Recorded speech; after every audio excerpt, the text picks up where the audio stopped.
Bonjour, donc et bienvenue. Donc c'est sur deuxième Apple Critique, donc le premier parce que le premier épisode est un pilote, donc on va considérer que ça c'est l'épisode 1. Donc épisode comme promis, donc sur la suite de Kill Bill, donc Kill Bill, donc volume 2. Euh, donc la suite directe de Kill Bill 1, niveau, donc on va attaquer directement par le synopsis, donc ça change pas grand chose par rapport au 1. Donc après s'être débarrassé donc, de Vernita Green et Orenishi, donc la mariée continue sa quête et va partir donc tuer Bud et Eldriver, c'est ancien collègue, et finir sa quête par tuer Bill, donc le commanditaire de son massacre. Rien d'autre à dire par rapport à ce spoilers, il continue du premier opus, puisque Kill Bill est un diptyque, comme je l'ai expliqué. Donc on va partir directement donc, à la partie analyse du film, comment il a été découpé. Donc ça a été découpé en plusieurs chapitres, comme le premier d'ailleurs, je ne vous en ai pas parlé, mais les deux volumes sont découpés donc, en plusieurs chapitres. Donc on va partir directement à l'analyse, comme je dis, avec, je suis obligé de le faire, partie spoilers. Donc ceux qui n'ont pas vu le film, je vous conseille d'arrêter là. Le film, comment il se découpe? Donc déjà, il commence par une séquence assez intéressante, assez marrante. Donc on voit la mariée dans sa voiture, se rendant visiblement à El Paso. Nous faire un petit résumé du premier film, donc il n'y a rien d'autre à dire dessus. Et Tarantino profite de cette séquence pour envoyer un petit scud par rapport aux critiques, donc à ceux qui n'ont pas aimé le premier opus, car oui, je vous ai dit que le film avait été très bien accueilli par le public et la presse. Il a de très bonnes notes dans Metacritic et dans les cahiers du cinéma par exemple. Il est très bien noté partout, il a d'ailleurs pas mal de prix ce film. Mais certains critiques, c'est un pisse froid, ont descendu le film en disant que, je cite, le film était un déferlement de violence gratuite et complètement absurde. Fin de citation. C'est exactement ce qui a été dit par certains critiques. Donc Tarantino en profite donc, pour envoyer un petit scud à ces personnes-là. C'est assez marrant, c'est assez cocasse. Je vous conseille de regarder cette scène-là. Donc passer cette scène donc, directement dans le premier chapitre. Plan donc flashback. On revient donc sur ce qui s'est passé donc à El Paso, donc dans la petite chapelle de Two Pines au Texas, où on apprend donc que ce n'était pas un mariage, mais une répétition de mariage qui avait lieu donc avec la mariée, son fiancé, vendeur de disques, un petit peu, oui, voilà, il n'est pas trop gâté quoi, le gars quoi, et ses quelques amis qu'elle a, donc elle n'a pas de famille apparemment, donc ce qu'elle explique auprès, donc c'est vraiment ça pète complètement, c'est vraiment on voit que c'est paumé, c'est pas Las Vegas quoi, son mariage.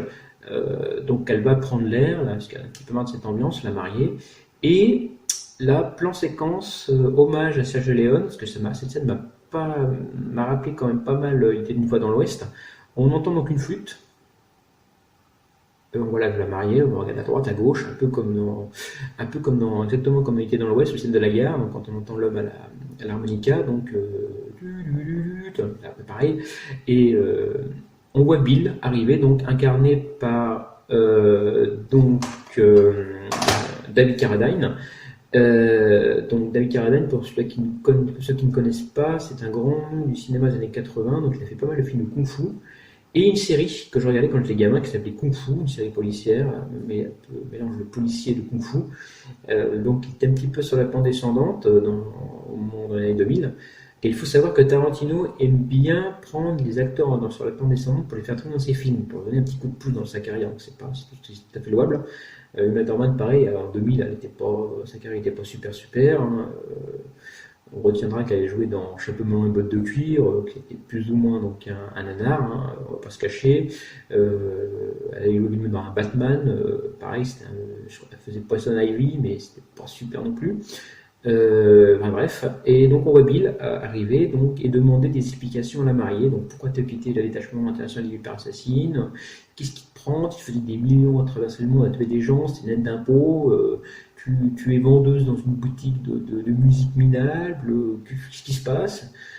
Et en plus t'es enceinte, qu'est-ce que c'est que ce bazar et tout. Alors bon, elle lui explique, elle essaie de lui expliquer, puis il fait non, mais je veux pas de tute, je ne veux pas d'explication, oui tute parce qu'on n'entend jamais son nom, je veux pas d'explication, ma grande, non ma grande il l'appelle, pardon, ma grande je veux pas d'explication, tu fais ce que tu veux, tu me déçois mais tu fais ce que tu veux, je veux être gentil. Sauf que Bill, il n'est pas du tout gentil, il envoie ses sbires, parce qu'il n'a pas du tout apprécié la trahison, pour tuer la mariée. Donc un massacre, on voit bien le massacre, donc on en sait un peu plus sur le massacre de Twin Pines. Donc Two Pines, pardon. Donc on revient dans le présent, donc, et on s'attarde ensuite sur le personnage de Bud. Donc on apprend que Bud est le frère de Bill, donc le seul homme qu'il a aimé dans sa vie, comme il dit. Bill lui a dit attention, Tut va venir te tuer, elle est toujours vivante. Et là, Bud, on voit qu'il n'apprécie pas du tout sa retraite forcée, que suite au départ de la mariée, le détachement international des Vipercines a été dissous, et ils ont tous été plus ou moins mis à la retraite. Donc, ce qui explique pourquoi donc Vernita Green devient mère au foyer, pourquoi Ocean, j'ai du mal avec son nom, Orange Ishii, pardon, devient donc chef de la mafia japonaise. Et Bud, donc, lui, est devenu alcoolique. Il travaille comme videur dans un club de streetisme minable à El Paso, il paye un mobilo. Et là, Bud lui dit écoute, en même temps, je comprends qu'elle veuille se venger, on mérite de mourir, mais par rapport à ce qu'elle t'a fait, elle mérite également de crever, donc je me laisserai pas faire, elle peut venir, je me laisserai pas faire. Donc ça passe comme ça, donc la mariée arrive, veut tuer Bud, mais se fait avoir comme une débutante, on va dire. Donc là, on passe sur le troisième séquence du film, donc deuxième flashback du film, où donc on voit donc Bill, donc on se fera plus sur le personnage de Bill, c'est celle-là. Donc on découvre que c'était l'amant de la mariée. Donc on les voit en Chine, donc il lui raconte la légende de Pei Mei.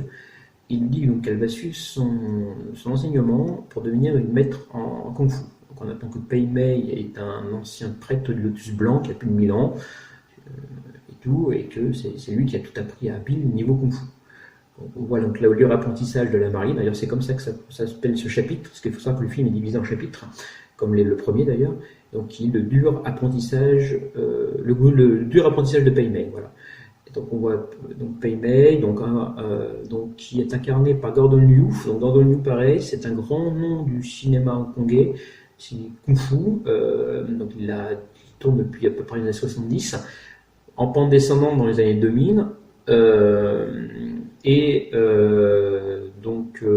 pareil, Tarantino le recrute pour jouer donc Pei Mei, Gordon Liu incarne vraiment un Pei Mei formidable, très bien tourné, sadique, il n'aime pas les Américains, il n'aime pas les Blancs, il n'aime pas les blondes, il n'aime pas les femmes, il n'aime pas la façon que la mariée a de parler. C'est très très très bien fait. Donc il lui apprend différentes techniques de Kung Fu, donc qui servira à la mariée plus tard, vous verrez pourquoi. On passe on repasse au présent. Donc la mariée s'enfuit en utilisant donc une technique apprise par Pei Mei. Donc on revoit sur Bud, donc qui essaie d'arnaquer A Driver, donc son ancienne collègue. A Driver le tue. On verra comment. Donc arrive la mariée, qui scène de combat en huis clos dans une caravane, très bien fait, très bien tourné, et elle tue A Driver également. Donc ça finit comme ça cette séquence, et donc on voit la mariée se rendre dans un pays d'Amérique du Sud, je pense que c'est le Brésil, je suis pas sûr. Donc retrouver Bill parce qu'elle sait maintenant où il est. Et là, elle découvre donc ce qu'on a appris dans la fin du 1, sur Cliffhanger, que sa fille n'est pas morte. Donc séquence émotion, petite explication avec Bill. Donc elle explique à Bill qu'elle a quitté le détachement international des Vipercines parce qu'elle voulait protéger sa fille.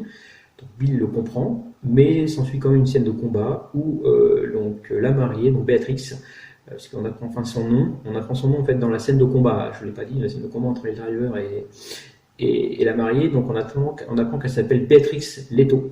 Donc ça n'apporte absolument rien au film. Je ne sais pas pourquoi il m'a caché pendant les 2 premiers films.